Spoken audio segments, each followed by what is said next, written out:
lagi buat Tuhan kita dong. Amin, amin. Yuk silakan duduk. Kita berdoa sebentar. Kami bersyukur buat pagi hari ini, siang hari ini. Kami tahu betul Engkau hadir di tengah-tengah kami. Kami buka hati kami, buka hidup kami sekali lagi. Untuk dibangun sekali lagi oleh firman-Mu yang hidup. Kami percaya firman-Mu hari ini itu akan memagari kami, menjagai kami, dan menuntun setiap langkah kami ke depan. Di dalam nama Yesus kami berdoa, kami mengucap syukur. Semua yang percaya katakan amin. Katakan amin. Amin. Oke, hari ini saya mau sharing topik yang berbeda, tapi sebenarnya nyambung dengan apa yang saya kerjain selama di ICC, yaitu di area penyembahan. Nah, hari ini saya mau sharing, saya kasih judul Me, My God, and My Money. Karena buat seorang penyembah, memberikan persembahan itu bukan pengeluaran, itu penyembahan. Katakan yes, katakan yes. So, berapa banyak yang di sini yang bekerja, boleh angkat tangannya, boleh angkat, semua bekerja ya. Ada yang enggak bekerja, belum bekerja, masih kuliah. But saya percaya semua orang itu bekerja bukan hanya karena hobi semata atau mau cari sensasi, enggak. Tapi semua yang bekerja pasti karena perlu uang, betul enggak? Dan kita mau bekerja karena kita dapat uang, biasanya seperti itu. Hari-hari ini makin banyak perlu uang, makin kita cari uang, betul enggak? Dan makin banyak perlu uang, makin sehari-hari kita akan mikirin uang. Dan semakin mikirin uang, semakin juga tindakan kita akan cari uang dan gak apa-apa. Dan apalagi hari-hari ini kita hidup di tengah keadaan ekonomi yang gak menentu katanya. Hari-hari ini membuat kita semua makin aja mikirin uang. Kita semua butuh uang untuk makan, untuk bayar segala hal, tagihan, sekolah anak, kuliah, pacaran, bahkan pelayanan. Semuanya butuh uang, betul gak? Tapi izinkan saya mau kita bertanya lebih dalam hari ini, 30 menit ke depan. Apakah saya ini sekedar cari uang atau sudah cinta uang? Alkitab itu gak pernah melarang kita cari uang. Yang setuju katakan yes. Tapi Alkitab dengan sangat tegas dia membahas banyak tentang cinta uang dan akibat-akibatnya. Kenapa? Karena cinta uang ini adalah jebakan yang perlahan tapi pasti menyeret hati kita menjauh dari Tuhan. Sampai-sampai di Alkitab itu ada lebih dari 2000 ayat tentang uang. Nah, hari ini saya mau bahas 1902 aja. Kebanyakan, gak sempet. Tapi hari ini saya mau kita baca 2 ayat aja yang berharap ini jadi pagar dalam hidup kita untuk menjaga kita. Amin, amin ya. Nah, ayat yang pertama di 1 Timotius 6 ayat 10. Saya akan bacakan. Karena cinta uang adalah akar dari segala kejahatan. Segala kejahatan, semua kejahatan yang kita pernah tahu ternyata akarnya dari cinta uang. Nah, kalimat berikutnya bagus. Karena memburu uanglah beberapa orang menyimpang dari iman dan menyiksa diri dengan berbagai-bagai duka. Karena memburu uanglah beberapa orang menyimpang dari iman dan menyiksa diri dengan berbagai-bagai duka. Aduh, ini Alkitab yang bilang ya, bukan saya yang bilang. Nah, kita lihat ayat berikutnya. Pengkhotbah 5 ayat 10 mengkonfirmasi. Siapa mencintai uang tidak akan puas dengan uang. Dan siapa yang mencintai kekayaan tidak akan puas dengan penghasilannya. Ini pun sia-sia. Wow, ini 2 ayat ini ya, saya renungin ya, saya kayak lagi mukulin diri sendiri gitu. Kayak lagi nabukin diri sendiri. Siapa mencintai uang tidak akan puas dengan uang. Jadi saya tanya, saya puas gak dengan uang? Kalau saya gak pernah puas dengan uang, berarti saya ada dalam state saya cinta uang, bukan cari uang. Dan siapa yang mencintai kekayaannya gak akan puas dengan penghasilannya. Siapa yang hari ini saya puas gak dengan penghasilan saya? Kalau saya gak pernah puas dengan penghasilan saya, berarti saya ada di dalam state cinta uang. Wah, ini 2 ayat yang benar-benar eye opening, heartbreaking banget karena wah mungkin selama ini saya ini cinta uang ya. Nah dari 2 ayat ini saya breakdown lagi. Saya mulai renungkan apa sih bedanya cari uang dan cinta uang. Karena beda tipis banget, ini bahaya banget. Nah makanya kenapa kita bahas ini. Cari uang itu lagi bicara soal kegiatan atau aktivitas atau activity. Tapi cinta uang itu udah lagi bicara soal ikatan, soal attachment. Cari uang itu aktivitas, cinta uang itu attachment. Apa bedanya activity and attachment?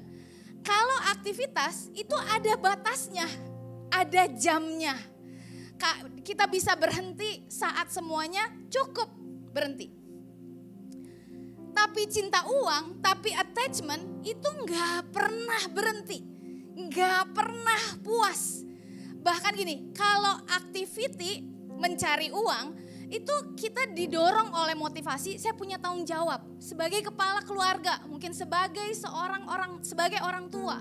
Saya harus provide rumah, anak-anak, tagihan dan segala macam. Itu motivasinya tanggung jawab loh. Motivasinya ada kebutuhan, ada saya perlu berkarya, saya mau memberi misalnya. Nah, tapi cinta uang, attachment itu motivasinya didorong oleh motivasi bahwa sumber rasa aman saya adalah uang ini. Identitas saya ini adalah uang ini. Jadi makanya gak heran kalau ada cerita-cerita yang sebenarnya uangnya banyak banget tapi tiba-tiba bunuh diri gitu ya. Kayak uangnya kayaknya banyak banget tapi kenapa kok miserable banget hidupnya gitu. Padahal kita yang lebih sedikit uangnya kayak lebih bahagia gitu. Karena memang uang itu bukan sumber rasa aman kita. Uang itu gak boleh jadi tuannya kita, yang setuju katakan amin.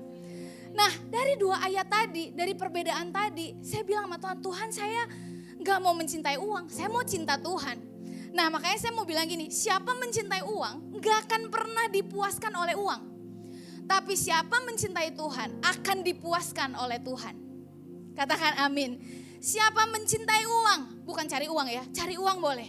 Tapi siapa mencintai uang gak akan pernah dipuaskan oleh uang. Uang itu gak punya kekuatan, kapasitas, kemampuan untuk memuaskan kita. Makanya ayatnya bilang di pengkhotbah tadi yang nulis Salomo loh, bukan saya loh. Saya miskin ya. Kalau Salomo, dia orang paling kaya, dia bilang siapa mencintai uang nggak akan puas dengan uang. Siapa mencintai kekayaan nggak akan puas dengan penghasilannya. Makanya saya mau bilang ini, cari uang secukupnya, cintai Tuhan sepenuhnya. Bilang sama-sama yuk, cari uang secukupnya, cintai Tuhan sepenuhnya. Jangan dibalik, cari uang sepenuhnya, carilah Tuhan secukupnya. Nah, kalau nggak dijaga, ini akan terbalik. Dan apa buktinya kita udah terbalik? Kita udah menyimpang dari iman. Kita udah nggak lagi mentingin apa yang penting buat Tuhan. Kita udah mentingin apa yang penting buat dunia. Apa kata dunia, apa kata budaya dunia ini. So makanya hari ini, firman hari ini benar-benar saya rindu banget untuk menjagai kita, menjagai hati kita. Supaya uang jangan jadi harta kita. Karena kalau uang jadi harta kita, hati kita gak akan pernah puas. Tapi kalau Tuhan jadi harta, hati kita akan selalu cukup. Katakan amin. Yang kita kejar, isi akan menentukan apa yang kita sembah. So kalau kita mengejar Tuhan, Tuhanlah yang akan kita sembah. Kalau kita mengejar uang, memburu uang, maka kita akan meninggalkan Tuhan. Sedikit demi sedikit, one day at a time, menyimpangnya sedikit demi sedikit sampai akhirnya loss. Nah, urusan dengan uang itu perlu kita jaga. Sisi yang setuju katakan yes. Perlu kita lawan dan kita perlu bunuh spirit di belakangnya. Karena uang itu bisa membuat kita menyimpang dari iman. Ayat tadi 1 Timotius 6. Uang bisa menghancurkan hubungan. Ada yang pernah ngalami itu? Uang bisa membuat kita gelap mata. uang bisa membuat kita lupa akan segala hal. Money will make you miserable kalau dia jadi tuan. So, jangan. Bilang kanan kirinya, jangan. Nah, hari ini saya mau sharing 3 poin aja karena hanya ada satu cara untuk melepaskan dan menjaga kita dari ikatan cinta uang ini. Hari ini kita putus hubungan ya dengan cinta uang. Gak ada cinta segitiga antara kita, Tuhan dan uang kita. No, it's just me and my God. Amin. Hanya ada satu cara untuk melepaskan dan menjaga kita dari ikatan cinta uang ini. Yaitu dengan gaya hidup memberi. Gaya hidup memberi. Keeping money makes us miserable. But giving money makes us happier. Berapa banyak yang mau bahagia di tempat ini? Pasti mau bahagia, betul gak? Udah jelas kok ayatnya bilang di Kisah Rasul 20 ayat 35. Ini bukan kata saya, ayat firman Tuhan yang bilang. Karena lebih berbahagia orang yang memberi daripada yang menerima. Jadi kalau hari ini hidup kita kurang bahagia, berarti mungkin selama ini kita seringnya menerima, belum memberi. Karena firman Tuhan, iya dan amin, kita akan mengalami kebahagiaan waktu kita memberi. Katakan yes. Nah ayatnya bilang lebih berbahagia memberi daripada menerima. Nah mungkin beberapa dari kita bertanya, saya udah memberi tapi kok saya gak bahagia. Oh berarti memberinya karena menuntut, itu bukan memberi. Karena kalau kita memberi, but kita tetap gak lebih berbahagia, berarti ada yang salah dengan cara memberi kita. Nah hari ini saya mau sharing 3 poin, memberinya gimana? Gaya hidup memberi apa yang perlu kita punya, karena ini kebenaran firman Tuhan dan ini kehendaknya Tuhan. Tuhan itu mau kita hidup berbahagia. Tuhan itu mau kita hidup berbahagia. Bilang sama-sama, Tuhan mau saya bahagia. Nah, karena setelah Paskah saya masih merenungkan belajar dari satu perempuan di Alkitab, yaitu Maria dari Betania. Saya belajar dari seorang perempuan ini di Alkitab yang ternyata Tuhan bukakan banyak hal tentang gaya hidup memberi dari perempuan ini loh. Nah, Maria dari Betania, siapakah dia? Dia adalah perempuan yang mengurapi kaki Yesus, salah satu perempuan yang mengurapi kaki Yesus dengan minyak narwastu yang mahal. Nah, Maria ini saudaranya Marta, saudaranya Lazarus. Jadi mereka tinggal satu rumah di Betania. Betania itu satu desa kecil yang Yesus singgah di situ sebelum Yesus itu mati di kayu salib. Jadi Yesus itu tinggal di rumah itu 6 hari sebelum Yesus 6 hari sebelum Paskah, di ayatnya dibilang. Jadi Maria ini mengambil minyak narwastunya. Saya renungin ya, bagaimana dia memberi, apa sih yang dia rasa waktu dia lagi memberi. Kenapa sih dia bisa memberi segitu borosnya. Bahkan murid-muridnya sempat komplain kan, waktu ada perempuan lain juga memberikan hal yang sama. Alabaster box minyak narwastu itu. Murid-muridnya bilang boros. Tapi saya kayak dengar satu bisikan di dalam yang Tuhan bilang ini, Roh Kudus bilang gini, belajar boros sama Tuhan. Belajar boros sama Tuhan. Jangan boros untuk liburan, jangan boleh boros untuk apapun juga, boleh-boleh aja, sah-sah aja. Tapi coba sama Tuhan belajar boros. Nah makanya kalau di area worship itu ada si perempuan ini dibilang sebagai extravagant worshiper. Karena seorang penyembah yang memberikan ekstra, sangat ekstra. Pokoknya royal, boros banget. Nah hari ini saya mau kita sama-sama, kita harus belajar boros sama Tuhan. Kita 10% aja protes, 20% aja protes. Coba Yesus di kayu salib, apakah dia memberikan 10% darahnya? No. Apa dia kasih 20% darahnya? No. Dia kasih 100% buat kita loh, semua loh.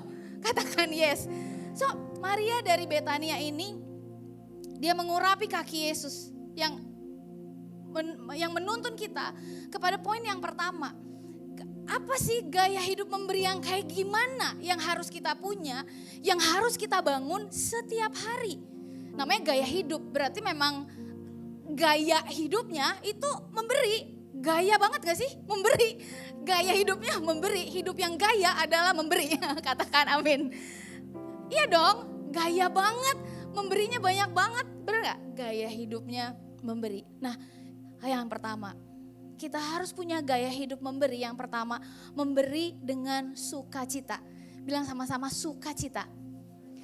Nah, kita bisa memberi dengan sukacita karena sukacita itu lahir dari sebuah kerelaan.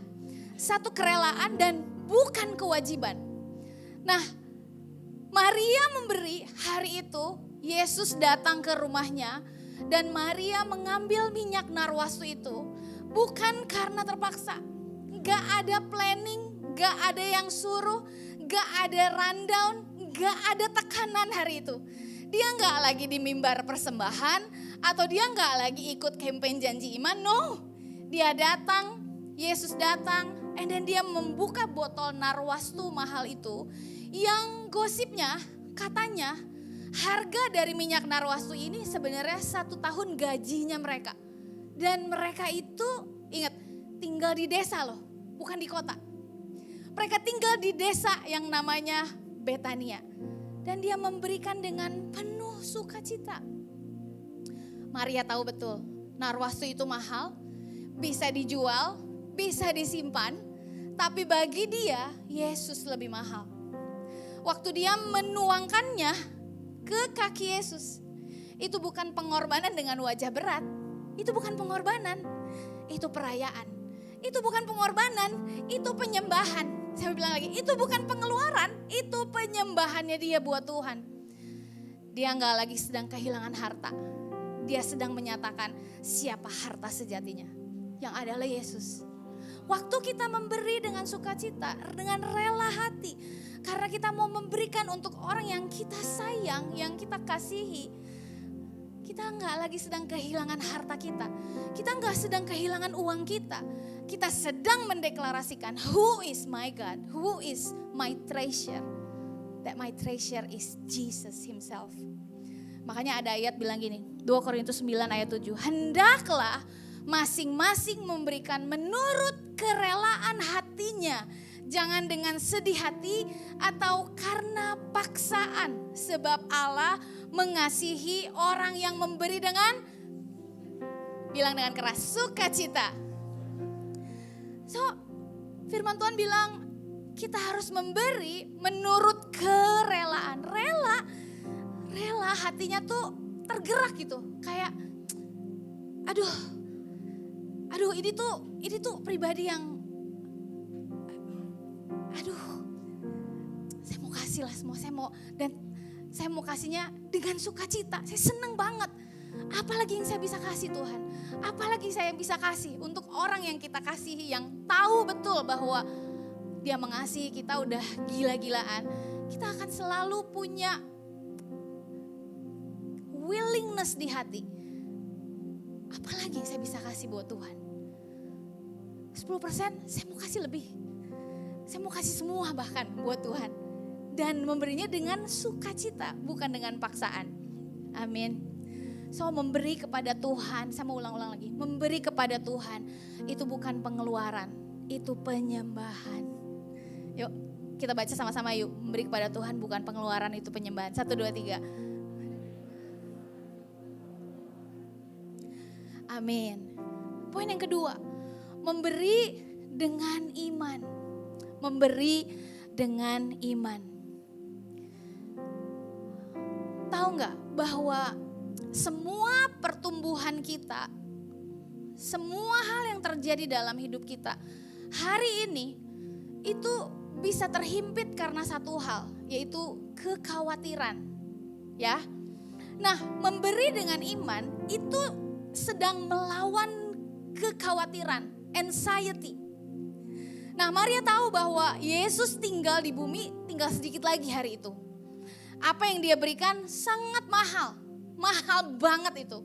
Tapi dia percaya Yesus itu layak menerima semuanya. Memberi dengan iman itu bukan karena kita punya lebih, tapi karena percaya Tuhan adalah sumbernya kita. Kita harus memberi bukan karena kita berlebih. Nah biasanya kita kan memberi, nantilah kayaknya belum ada lebihnya nih. Nantilah kalau misalnya saya punya pemasukan yang lain. Kalau misalnya saya lumbung-lumbung yang lain udah penuh, saya mau memberi. No, memberi dengan iman itu bukan memberi ketika kita punya berlebih, bukan. Tapi karena kita percaya bahwa Tuhan adalah sumber kita. Memberi dengan iman itu gak menunggu kondisi stabil, hello. Memberi dengan iman itu bergerak dengan satu keyakinan bahwa my provision comes from God, not my money. Setuju apa? Setuju. Amin.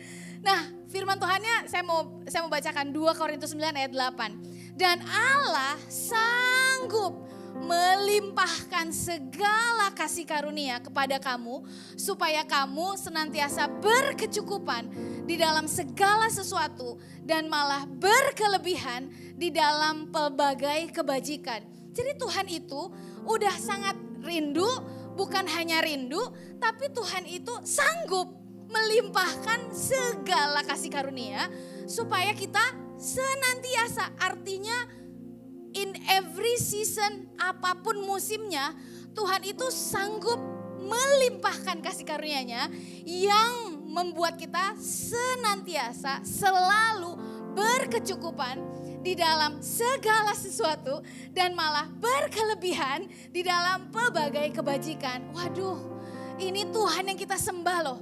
So jadi my provision, our provision does not come from money. Our provision comes from God. Itu sebabnya kenapa kita memberi dengan iman. Memberi dengan keyakinan bahwa my provision comes from you Lord, not from this money. Itu kita lagi deklarasikan loh. Itu kita lagi konfront uang yang berusaha untuk mengikat kita. Kita lagi bilang, saya mau memberi dengan iman. My provision gak datang dari uang ini. My provision comes from you Lord. Katakan amin. Yang ketiga, terakhir, memberi dengan syukur. Memberi dengan syukur. Memberi dengan syukur sambil gini, mengingat apa yang Tuhan telah lakukan. Nah, waktu kita penuh dengan rasa syukur, kita itu lagi membunuh satu spirit yang mungkin tanpa sadar itu ada dalam hidup kita. Yaitu keserakahan. Nah, saya membayangkan Maria hari itu, dia memberi dengan penuh ucapan syukur. Kenapa? Karena dia ingat betul. Saya tiba-tiba waktu lagi ngebayangin jadi Maria dari Betania itu, waktu lagi nuangin narwasu, dia mikir apa sih? Dia mungkin ngebayangin beberapa waktu yang lalu Lazarus saudaranya mati dan Yesus datang membangkitkan Lazarus. Kayak pernah gak sih ngerasain gini apa? Aduh, saya akan bayar apapun aja asal yang saya cintai ini hidup lagi. Saya pernah ngerasain itu dan gak bisa. Ya udah, but saya yakin Maria ngebayangin itu loh, kayak gila ini harusnya gak mungkin. Tapi Lazarus comes alive. Yesus bangkitkan, Yesus hidupkan lagi. Dan makanya mungkin perkataan saya waktu orang-orang yang saya sayang meninggal, itu kayaknya Maria pun mengalami hal itu loh. Kayak Tuhan, saya mau bayar, saya kerjain apapun juga Tuhan, asal papa saya hidup lagi. Saya kerjain apapun, saya bayar apapun juga. Nah, kebayang gak? Mereka itu saudara deket loh, Maria, Marta, Lazarus, deket banget. Makanya begitu Lazarus mati, itu dia grieving so heavy banget. Nah makanya waktu lagi nuangin narwastu itu, saya yakin banget Maria ingat peristiwa itu dan dia bilang bahwa tindakan Maria hari itu memberikan minyak narwastu itu bukan spontan, emosional, impuls kayak perempuan-perempuan lain gitu, enggak. Saya percaya itu keluar dari hati yang sangat bersyukur. Bagi dia Yesus itu bukan sekedar guru, dia seorang pribadi yang udah menghidupkan kembali yang sempat mati dalam hidupnya. Memberi dengan syukur itu bukan karena punya lebih, tapi karena sadar telah terima begitu banyak yang lebih. Katakan amin. Nah orang yang bersyukur itu enggak akan hitung-hitungan sama Tuhan. Orang yang kurang bersyukur manifestasinya ini serakah. Serakah ini gini, selalu kurang, enggak pernah cukup. Kalau bisa semua kenapa masih sedikit, yang penting saya banyak, yang lain kurang. Yang penting saya banyak, yang penting saya dapat, yang penting saya dulu. Itu serakah. Kurang, selalu kurang. Selalu datang ke gereja pasti selalu lihat yang kurangnya. Lihat orang, ketemu dengan orang selalu komplain yang kurangnya. Sama Tuhan selalu datang lihat yang kurangnya.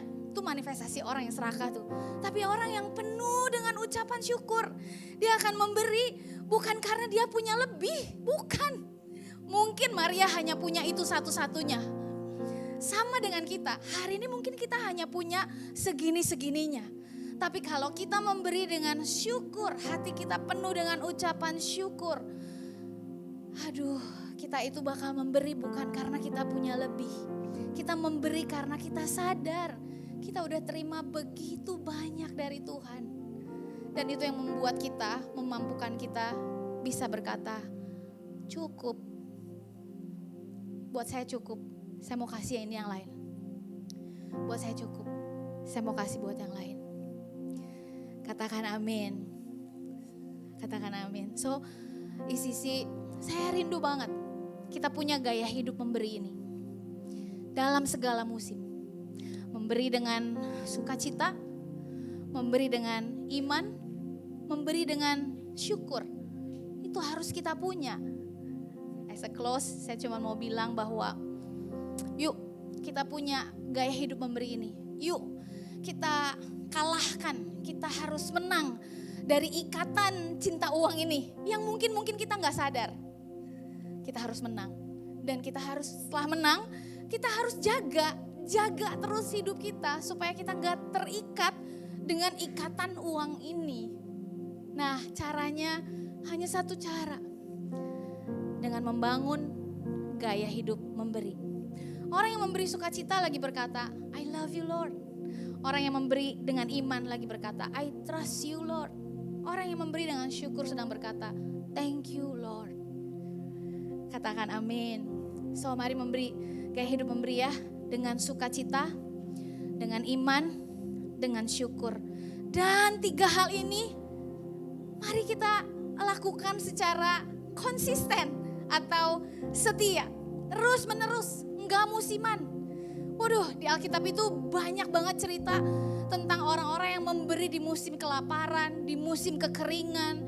Bahkan saya pingin bahas cuman waktunya gak cukup. Ishak di Keluaran, di Kejadian.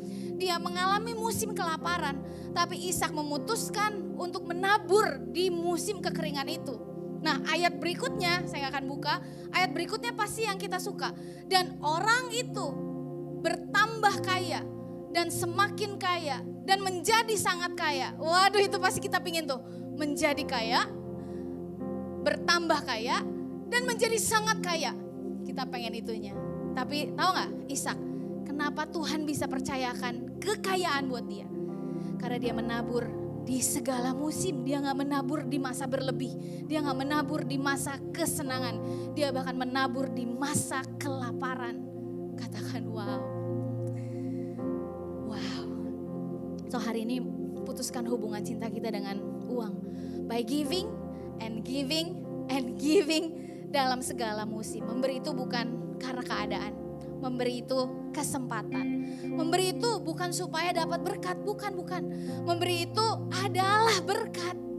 Yang setuju katakan yes. Nah makanya gini, setiap kali kita punya uang, selalu gini kan, kalau kita dapat uang, kita bilang apa sih? Ada yang ngasih uang, kita bilang apa? Terima kasih. Nah itulah mental itu yang harus kita punya. Waktu kita punya uang, kita terima nih ya. Aduh saya punya banyak uang banget nih. Saya terima uang, saya harus kasih. Sebelum ini nempel di sini semua. Sebelum ini mengikat saya, sebelum ini nempel, ini makin susah diambilnya nanti. Ini susah banget beneran, ini udah nempel ini susah banget, susah. Apalagi nempel dengan keringat di sini ya, harus susah banget. Jadi ini tuh ketika kita terima, kita nggak bisa keep lama-lama. Makanya terima, kasih. Nah ini harus kita harus kasih. Nah inilah gaya hidup. Siapa di sini? Saya terima, saya kasih. Saya harus kasih. Saya terima, saya kasih. Saya terima, saya kasih. Terima. Katakan amin, amin. Saya mau 1 satu ayat terakhir aja. Yuk kita bagi berdiri sama-sama, kita baca ayat ini sama-sama. Musa dan jemaat Israel. Hari itu Musa mengumpulkan semua jemaat Israel dan bilang bahwa kita akan membangun kemah untuk menyembah. Kita akan bangun rumah kediaman Tuhan. Dan akhirnya Musa bilang bahwa kita harus datang ke rumah Tuhan memberi. Nah ini ayatnya yang saya mau kita baca sama-sama. Keluaran 35 ayat 21. 1, 2, 3. Sesudah itu datanglah setiap orang yang tergerak hatinya. Setiap orang yang terdorong jiwanya. Membawa persembahan khusus kepada Tuhan untuk pekerjaan melengkapi kemah pertemuan dan untuk segala ibadah di dalamnya dan untuk pakaian kudus itu. Jadi hari itu jemaat Israel, umat Israel, mereka datang setiap mereka yang tergerak hatinya. Sama seperti Maria tadi ya. Hatinya tergerak banget karena aduh ini Yesus yang saya cinta, yang mengasihi saya. And then her heart was moved. Hatinya tergerak dan di sini bilang ayatnya gini, setiap orang yang terdorong jiwanya, bukan hanya tergerak, bukan hanya digerakin, tapi terdorong jiwanya. Pikiran, perasaan, kehendak, iya saya mau. Kalau tergerak kan cuman aduh kayak tergerak nih hatinya. Tapi terdorong tuh beda, kayak kita pikirin bahwa iya kayaknya harus nih. Perasaan, iya harus nih. Tindakan, yes. Saya mau datang. Saya tergerak, saya terdorong. Saya tergerak, saya terdorong. Saya tergerak, saya terdorong. Untuk membawa persembahan khusus pada Tuhan. Untuk pekerjaan melengkapi rumah Tuhan. Katakan wow. Hari ini saya cuma mau bilang tanpa paksaan, tanpa intimidasi, tanpa penghakiman. Let your heart be moved. Let your heart be stirred. Let your heart be willing untuk memberi. Kita harus lepas dari semua ikatan cinta uang ini. Dan kita harus kasih Tuhan. Cari uang secukupnya, cintai Tuhan sepenuhnya. Hari ini, waktu kita memberi, makanya saya tuh suka banget. Selalu momen offering di gereja itu kita tuh lagi mengkonfront si roh cinta uang itu. Kita lagi mengkonfront mereka. Roh cinta uang ini lagi bilang, my provision comes from God, not from you. I give it away. You are not my God. Amin. Berikan tepuk tangan terbaik buat Tuhan kita.